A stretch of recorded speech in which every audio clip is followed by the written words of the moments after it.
Formula ఈ race కేసుపై Nampally ACB కోర్టులో విచారణకు BRS working president KTR, IAS Arvind, BLN Reddy హాజరయ్యారు. 1,00,000 పూచీకత్తు, 2 షూరిటీలు సమర్పించాలని కోర్టు ఆదేశించింది. తదుపరి విచారణ వచ్చే నెల 25కు వాయిదా వేసింది.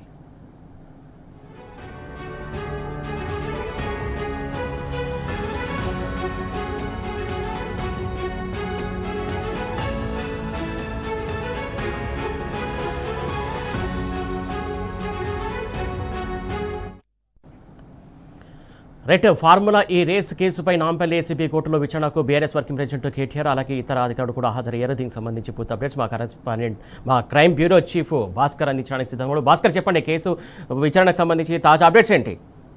నాంపల్లి ఏసీబీ కోర్టులో ఇవాళ ఫార్ములా ఈ రేస్ కేసులో విచారణ హాజరైనటువంటి బీఆర్ఎస్ వర్కింగ్ ప్రెసిడెంట్ కేటీఆర్ తనకు సంబంధించినటువంటి ఫార్మాలిటీస్ కోర్టులో పూర్తి చేశారు. ఇవాళ ఏసీబీ జడ్జి లీవ్లో ఉండటంతో వేరే జడ్జికి, అంటే పక్కన కోర్టు జడ్జికి దీన్ని ట్రాన్స్ఫర్ చేశారు. విచారణ చేసినటువంటి కోర్టు 25కు నాంపల్లి ఏసీబీ కోర్టు తదుపరి విచారణను వాయిదా వేసింది.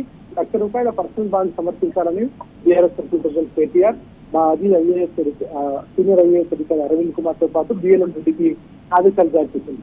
ఇంకా ఈ అంశంపై పూర్తిగా ముందు నుంచి చెప్పుకుంటున్నటువంటి దాని ప్రకారమే కావాలనే ఈ మొత్తం అంశాన్ని పక్కదో పట్టించాలని, గత బీఆర్ఎస్ ప్రభుత్వం చేసినటువంటి అభివృద్ధి సంక్షేమాన్ని కావాలని ప్రజలకు తెలియకుండా తప్పుదారి పట్టించాలనే వ్యవహారాన్ని కొనసాగిస్తున్నటువంటి కాంగ్రెస్ ప్రభుత్వం ఈ రోజు ఫార్ములా ఈ కేసు విచారణలో భాగంగా బీఆర్ఎస్ కేటీఆర్ నాంపల్లి ఏసీబీ కోర్టుకు విచారణ సాధిన సందర్భంలో ఈ కేసుకు సంబంధించినటువంటి వాస్తవాలు కూడా చాలా వరకు ప్రజలకు తెలియాల్సిన అవసరం కనిపిస్తుంది. ఫార్ములా ఈ రేస్ అనేది ఎవరి వ్యక్తిగత కార్యక్రమం కాదు, తెలంగాణ ప్రతిష్టను ప్రపంచానికి సంబంధించి హైదరాబాద్ లో అంతర్జాతీయ పెట్టుబడులకు గ్రీన్ మొబిలిటీ ప్రపంచ స్థాయి ఈవెంట్ల కేంద్రంగా తీసుకొచ్చినటువంటి ప్రతిష్టాత్మకమైనటువంటి కార్యక్రమాన్ని గురించి చాలా స్పష్టంగా చెప్పాల్సినటువంటి అవసరం ఉంది. హైదరాబాద్ ప్రపంచ పటంలో మరింత ఉన్నత స్థానంలో నిలవాలని, తెలంగాణ యువతకు ప్రపంచ అవకాశాలు రావాలని, పెట్టుబడులు పెరగాలని, రాష్ట్రానికి అంతర్జాతీయ గుర్తింపు రావాలనే దూరదృష్టితో అప్పటి ఐటీ మినిస్టర్ కేటీఆర్ నాయకత్వంలో ఈ కార్యక్రమం జరిగింది. అయితే భారతదేశ చరిత్రలో తొలిసారిగా హైదరాబాద్ లో నిర్వహించిన ఫార్ములా ఈ కేసు ప్రపంచవ్యాప్తంగా తెలంగాణ పేరును మార్మోగించింది.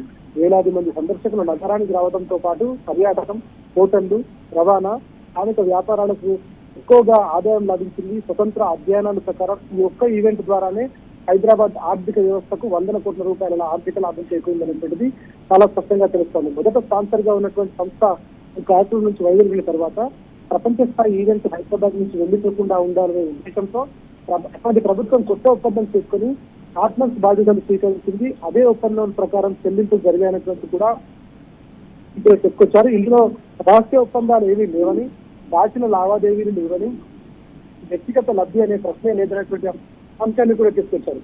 హైదరాబాద్ కు ప్రపంచ ఖ్యాతి తీసుకొచ్చిన నిర్ణయాన్ని, తెలంగాణ ప్రతిష్టను పెంచిన ప్రయత్నాన్ని నేడు రాజకీయ కక్షతో నిరంగా చిత్రీకరించే ప్రయత్నం జరుగుతోంది. అయితే ఈ రోజు వరకు ఈ కేసులో ప్రజలకు సమాధానం చెప్పని ప్రశ్నలు మాత్రం అలాగే ఉండిపోయాయనేటువంటి చాలా స్పష్టంగా తెలుస్తోంది.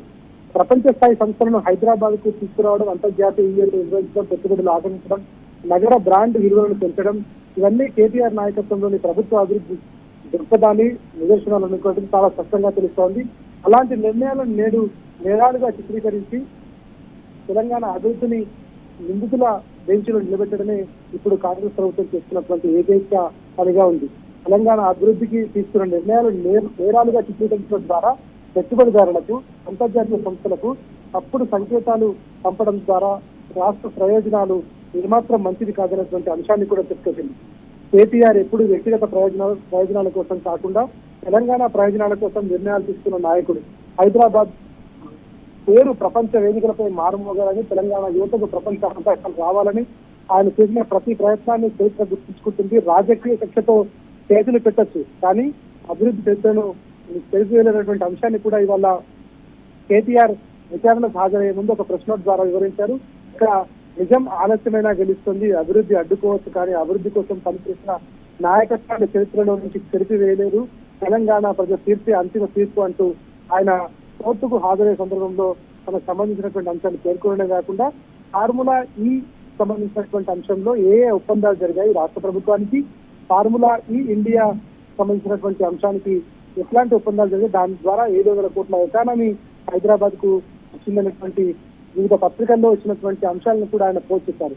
Formula E India debit race for 700 crore economic impact in Hyderabad అనేటువంటి రిపోర్ట్ ద్వారా, ఆ తర్వాత అమర్ రాజా బ్యాటరీస్ 9,500 కోట్లు పెట్టుబడి పెట్టినటువంటి అంశాన్ని కూడా ఆయన చెప్పుకొచ్చారు. ఆ తర్వాత హుండాయికి సంబంధించినటువంటి కంపెనీ 1,1400 కోట్ల పెట్టుబడిని మొబిలిటీ చేసినటువంటి దాన్ని కూడా చెప్పుకొచ్చారు.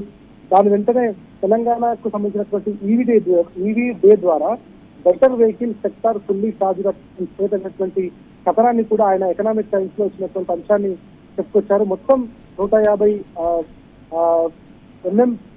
సంబంధించినటువంటి ఎలక్ట్రికల్ వెహికల్ సంబంధించినటువంటి అధ్యాయానికి సంబంధించి 2 వీలర్స్ సంబంధించి 3 వీలర్స్ సంబంధించి ఎలక్ట్రికల్ వెహికల్ సంబంధించి తెలంగాణ ఏ రకంగా ముందుకు వెళ్తున్నటువంటి అంశాన్ని కూడా చేసుకొచ్చారు.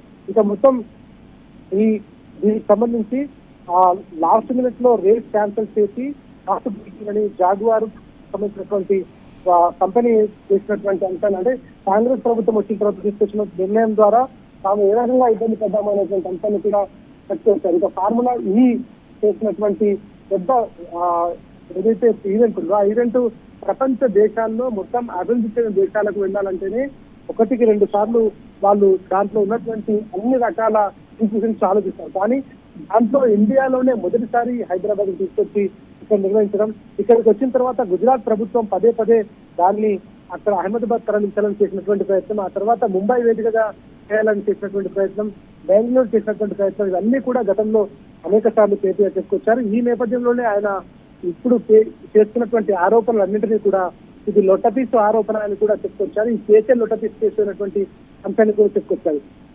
అయితే ఇవాళ విచారణకు హాజరైనటువంటి బీఆర్ఎస్ ప్రెసిడెంట్ కేటీఆర్ తో పాటు పెద్ద ఎత్తున బీఆర్ఎస్ పార్టీకి సంబంధించినటువంటి మాజీ మంత్రులు, ఎమ్మెల్యేలు, ఎమ్మెల్సీలు, కార్పొరేషన్ మాజీ చైర్మన్లు, ఇతర బీఆర్ఎస్ నాయకులు అందరూ కూడా ఆయన వెంట ఉన్నారు. మరి కాసేపట్లో ఆయన బయటకు వస్తారు. కోర్టు హాల్లో ఉన్నటువంటి కేటీఆర్ మరి కాసేపట్లో బయటకు వచ్చిన తర్వాత ఇక్కడ నుంచి నేరుగా వరంగల్ నర్సంపేటకు రెడ్డి సుదర్శన్ రెడ్డి అంతిమ యాత్రలో ఆయన పాల్గొనే అవకాశం ఉందనేటువంటిది బీఆర్ఎస్ పార్టీ వర్గాలు చెప్తా ఉన్నాయి. ప్రస్తుతం కోర్టు హాల్లో కేటీఆర్ రాకతో ఇక్కడ ఉన్నటువంటి న్యాయవాదులు అందరూ కూడా ఆయనను కలుస్తూ ఆయనతో కరచాలనం చేసుకుంటూ సెల్ఫీలు దిగుతూ ఆయనతో ఫోటోలు దిగి మురిసిపోతున్నటువంటి పరిస్థితి కనిపిస్తోంది. రాష్ట్ర ప్రభుత్వం చేసినటువంటి ఏదైతే ఒక కుటిల నీతి, కుతంత్ర నీతి, అవినీతి ఆరోపణలు వినిపించాలని చేస్తున్నటువంటి ఒక కుట్ర ఏదైతే ఆ కుట్రను ఇవాళ న్యాయవాద లోకం కూడా తీవ్రంగా ఖండిస్తోంది. నిజంగా ఆయన ఇవాళ విచారణకు హాజరయ్యే ముందు ఏ అంశాన్ని అయితే ఆయన పత్రికాముఖంగా వెల్లడించారో ఆ వెల్లడించేటువంటి అంశంలో చివరి పేజీలో ఆయన చెప్పుకొచ్చారు చాలా స్పష్టంగా. ఒక అంశం అయితే చాలా స్పష్టంగా నిజం ఆలస్యమైనా గెలుస్తుంది, అభివృద్ధిని అడ్డుకోవచ్చు కానీ అభివృద్ధి కోసం పనిచేసిన నాయకత్వాన్ని చరిత్రలో నుంచి చెరిపివేయలేదు, తెలంగాణ ప్రజల తీర్పు అంతిమ తీర్పు అనేటువంటి అంశం ఇవాళ కోర్టు వేదికగా మరోసారి రుజువైంది. మరి కాసేపట్లో ఆయన బయటకు వస్తారు. ఇక్కడ నుంచి బయటకు వచ్చిన తర్వాత మీడియాను కూడా అడ్రస్ చేసే అవకాశం ఉంది, మీడియాతో ఆయన మాట్లాడే అవకాశం ఉంది. కాకపోతే భారీగా పోలీస్ బందోబస్తు ఏర్పాటు చేశారు. ఇక్కడ ఉన్నటువంటి పోలీసులకు శక్తిగా ఆర్డర్స్ ఉన్నాయి కేటీఆర్ ఇక్కడ మాట్లాడించకూడదనేటువంటి. అయితే ఆయన ఖచ్చితంగా మీడియాతో మాట్లాడడానికి అవకాశం ఉందనేటువంటిది బీఆర్ఎస్ వర్గాలు చెప్తున్నాయి.